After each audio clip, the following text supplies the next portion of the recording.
আমি স্বপ্ন দেখছি না তো, তুমি সত্যি আমার সামনে? হ্যাঁ সত্যি, মাঝে মাঝে স্বপ্ন থেকে বাস্তবে এসে তাক লাগিয়ে দিতে হয়। আচ্ছা কেন আমি কি আসতে পারি না? আমি কি ভীতু?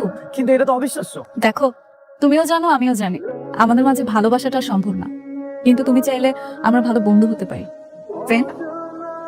ঠিক আছে, আপাতত তোমার সাথে ফ্রেন্ডশিপ করে নিলাম, কিন্তু একটা সময় তোমার মনে জায়গা করে নিব। তুমি তুমি এখানে কি করছো? সেই কখন থেকে আমি তোমাকে ডাকতেছি। আচ্ছা, তোমার সাথে কি একসাথে রিক্সায় বসতে পারি? এক্সকিউজ মি, আমি কিন্তু তোমার গার্লফ্রেন্ড না। ঠিক আছে, মানলাম তুমি আমার গার্লফ্রেন্ড না, কিন্তু তুমি তো আমার শুধু ফ্রেন্ড, সো ফ্রেন্ডের অধিকার তো আমি তোমার সাথে বসতেই পারি। তা ঠিক।